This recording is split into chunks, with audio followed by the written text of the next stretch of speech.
हरे कृष्ण कृष्ण कृष्ण हरे हरे हरे राम राम राम हरे हरे। नमस्कार बंधुरा, गल्प एंड कथाय मौमिता परिवारे आपनादेर सकलके सुस्वागतम। आशा करी कृष्ण कृपाय सकले भालो आछेन, सुस्थ आछेन। कामोदा एकादशीर दिन अवश्यई मेने चलुन एई प्राचीन टोटका, जा प्राचीन ग्रंथगुलिते एई टोटकार उल्लेख रयेछे। आज आपनादेर सेई टोटका सम्बन्धे जानाबो, जा अर्थनैतिक समस्या थेके सुनिश्चितभावे मुक्तिर पथ सुगम करबे। आपनी ओ आपनार दारिद्रता नामक कराल छाया थेके बेरिये आसते पारबेन। एर फले आपनी सुनिश्चित भालोभावे सुफलेर जायगाय पौंछते पारबेन। बंधुरा, এই প্রক্রিয়াটির জন্য আমাদের প্রধানত তিনটি জিনিসের প্রয়োজন। প্রথমত একটি তরমুজ। হ্যাঁ বন্ধুরা, আপনি ঠিকই শুনেছেন, একটি নিখুঁত তরমুজ। কোথাও পচা বা ফাটা যেন না হয়, সেই দিকটি আপনাকে খেয়াল রাখতে হবে। দ্বিতীয়ত লাগবে 3টে বোঁটাযুক্ত কলা। বন্ধুরা, পাকা কলা।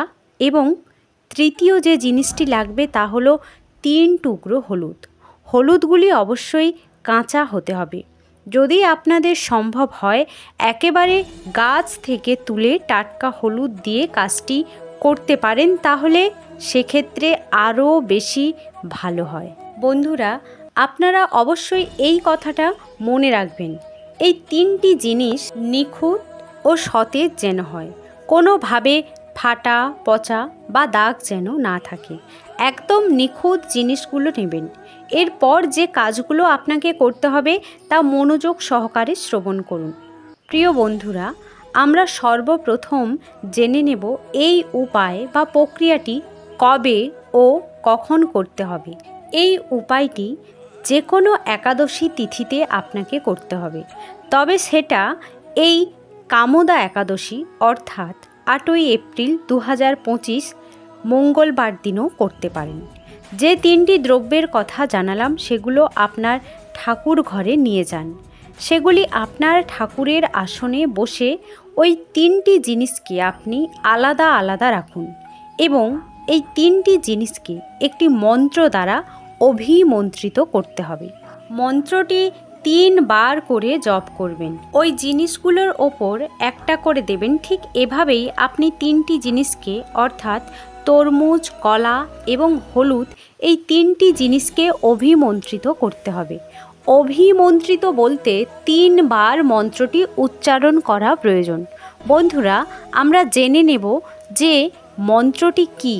মন্ত্রটি হলো ওং শ্রী মহালক্ষ্মী নারায়ণ নমঃ।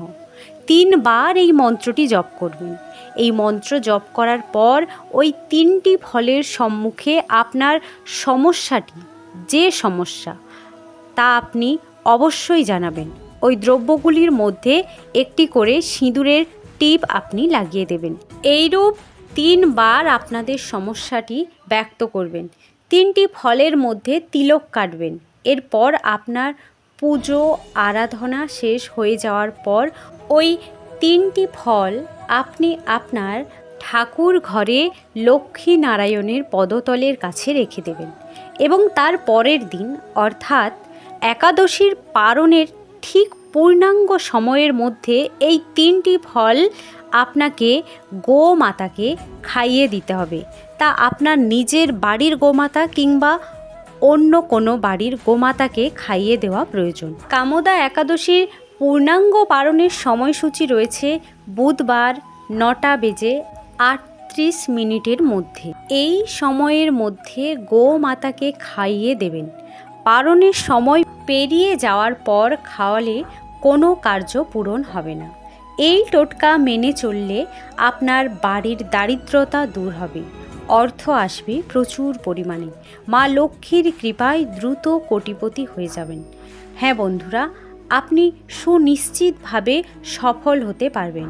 শুধুই দর্শক বন্ধুরা, এই টোটকা মেনে চলুন, সংসারের আর্থিক দিক সচ্ছল করুন।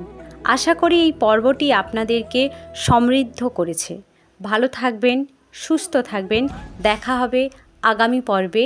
ঈশ্বর আপনাদের মঙ্গল করুন।